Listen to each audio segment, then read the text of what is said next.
All right, everyone, the bottom is glued on nicely.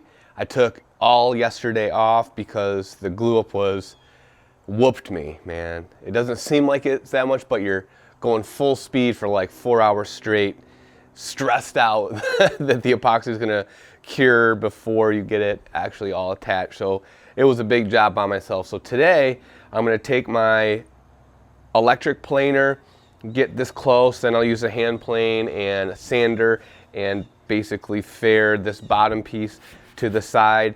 Then I'm gonna go through and fill all the holes with thickened epoxy. Probably what I'll do first is put a little dab of the penetrating epoxy in there first, because I found that that thickened epoxy, it's like kind of caulk sometimes. It just doesn't like to stay down deep in those little holes. So I'm gonna probably put some penetrating epoxy in there to essentially wet that plywood that's exposed in there, the different plies and the bronze silicon. And then after it tacks a little bit, I think that thickened epoxy will stick in there a little bit better. Don't know if it's overkill or not.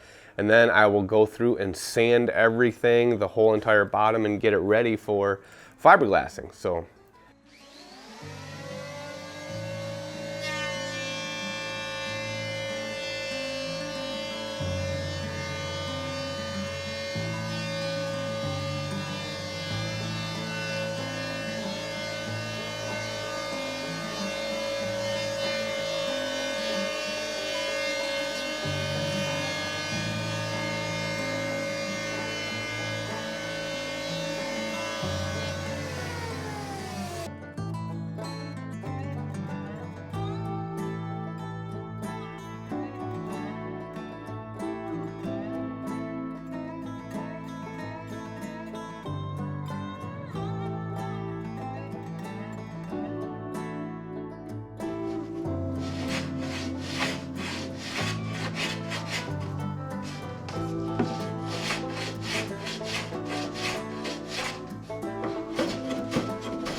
thickened epoxy is really sticky stuff and really is a pain to work with. And I saw this cool trick from another boat builder, I can't remember who it was, but you cut a slit into the side of your cup to clean off the squeegee, and it works really good getting that excess super sticky epoxy off your squeegee so that you're not making a big mess.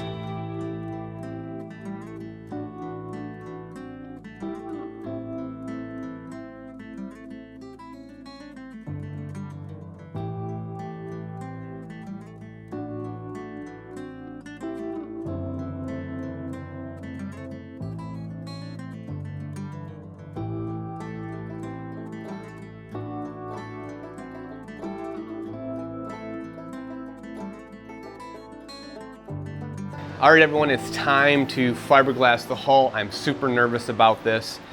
It's so big. Most of the videos and instruction that I've seen are for canoes or kayaks, and those are just, one sheet of fiberglass. This is gonna require 5 separate pieces. You got 2 full width pieces for the bottom, a full width piece for each side, and then 1 for the transom.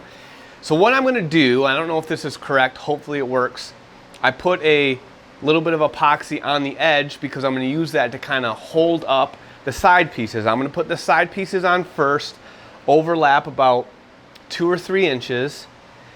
Then I'll put the bottom and overlap that down to about 3 inches down the side.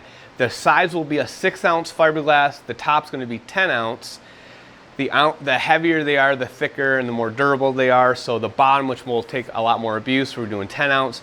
The 6-ounce will actually let you see through the fiberglass a little bit better, and you can see the wood grain still. I'm also turning up the temperature. I shut the garage door and I got the heater in here. It's actually August right now, but I got the heater blasting, I'm going to try to get up to about 80, 85 degrees to keep the epoxy viscosity nice and low. I also have my bottles of epoxy right now wrapped in a heat blanket, warming that up so that it'll be nice and viscous, low viscosity. I don't know, is it high viscosity or low viscosity? I want it runny so that it'll spread and wet out the fiberglass well. So there's nothing else to do but give it a try. Whew, excuse me. So I got these rolls of fiberglass from Jamestown Distributors, who specialize in boat building materials, and I'm also using high performance epoxy from Total Boat to wet out the fiberglass. There's links to both of those down in the description, and there's also a 15% off coupon to Total Boat. There's details on that down in the description as well. I really like using their high performance epoxy, not just for this boat build, but I've also started using it for all sorts of other woodworking glue-ups and stabilizing and waterproofing as well.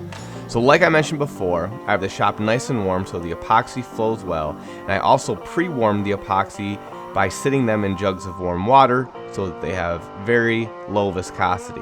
Now I carefully lay out and cut the excess and then smooth out all the wrinkles the best I can.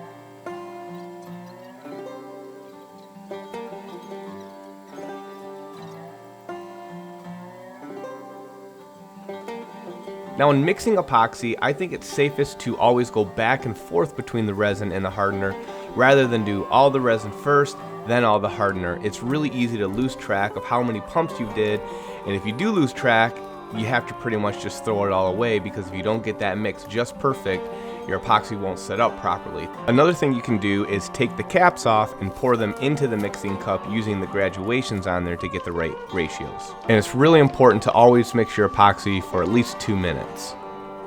Alright, so I'm going to tell you right now that I really screwed this up. Structurally, it turned out just fine, but I ended up with some drip marks that really hurt the aesthetics of the boat, and you're going to see my reaction when I get done. I'm not very happy. But I want to tell you what I should have done. I've learned since then what to do, a lot of research. So I'm going to share with you what to do to help avoid my problems that you're going to see here. By using the pumps, it's taking me way too long to mix the batches of epoxy. I should have taken the caps off and poured out my measured quantities and mixed larger batches at a time to be able to move along much faster. I also should have gotten probably 2 more people, 2 additional mixers, and me and another spreader for a boat this big. The next thing I should have done was, instead of trying to completely do the top first, then do the sides, I should have started in the middle of the top and then come straight down the sides with the epoxy, and do one whole side of the boat first and then the other side. This would have prevented drips from sitting on the sides while I tried to finish the entire top. The drips sitting on the side ultimately caused the staining that you'll see later on. Another thing I could have done was fiberglass the individual pieces before they were even mounted to the frame. By doing the individual pieces, you can have them laying nice and flat, and the bottom and side pieces by themselves are much smaller and more manageable than the whole boat.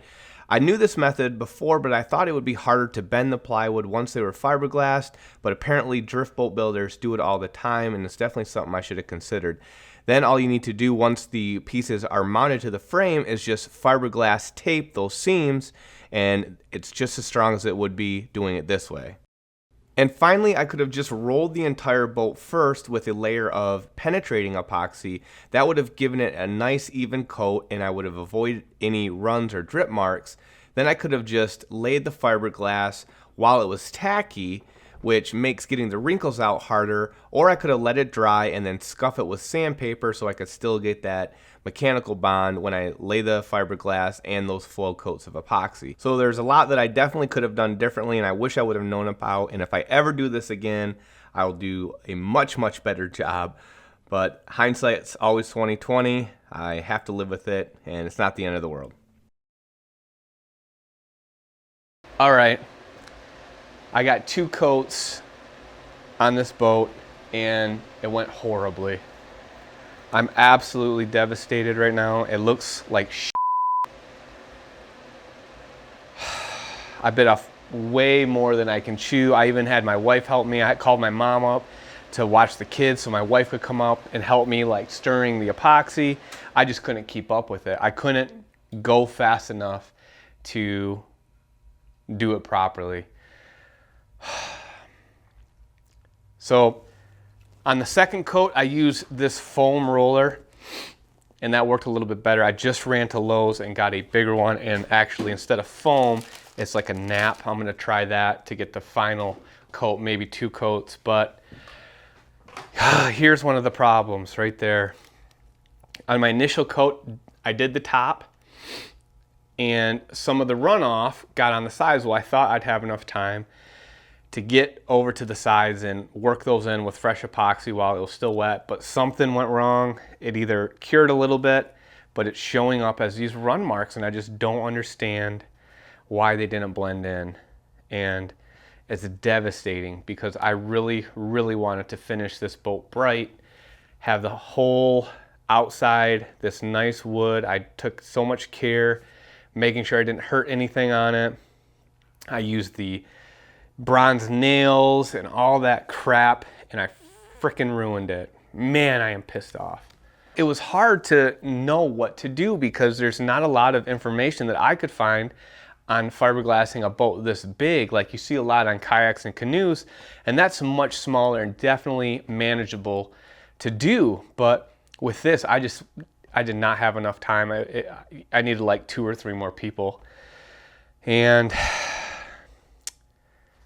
not good. I'm really disappointed. You know, and part of the reason I didn't just do one section, let it dry, sand it, and do another section is because ideally, if you can blend everything while it's wet, you get that chemical bond, the epoxy bonding to the epoxy, rather than if it fully cures, you have to scratch the surface and then you're doing a slightly less strong, I don't know how much weaker it is, but you're doing a less strong bond with a mechanical bond from the scratches of your sandpaper. So I was really shooting for getting this all in one shot, and man, I should not have. And I wish I would have known, because I'm like really bummed. So I got to do one more coat. I don't know. We'll see. Another quick thing about the proper process of fiberglassing. First, you do that initial flow coat like I did with the squeegee. This will wet the fiberglass and the wood, and you want to use the squeegee here to pull out any excess epoxy. Otherwise, the fiberglass will end up floating on the epoxy, and that's not as strong. Then after an hour to 3 hours, depending on your condition, when the epoxy gets nice and tacky, you can roll on another coat. This coat will help further fill in the weave of the fiberglass, and then you do the same thing another hour to 3 hours later. When the epoxy is tacky again, you can do a third coat. Now all the weave will be filled in, and your fiberglass will be darn near invisible if you're using 6-ounce fiberglass. 10-ounce, you can see it a little bit more, and it'll be much smoother and take a lot less work sanding, and also give you a little more cushion of fiberglass so that as you're sanding, you don't actually sand into the fiberglass. So that's kind of the proper process. There's all sorts of good videos out there and instruction on going through those steps. But that's basically what you need to do. And don't worry about me too much. I did end up coming up with a way to make the sides of the boat look awesome, and honestly, I'm kind of glad this did happen, because it wouldn't have forced my hand into doing what I did. So make sure you stay tuned to see what I did, or follow me over on Instagram. I'm actually much farther along in the boat build than what these videos are showing. So go over there. There'll be a link to Instagram down in the description, and also make sure you're subscribed to keep track on this boat. So things are still going forward. Things are going good. Thanks so much for watching, and we'll see you on the next one.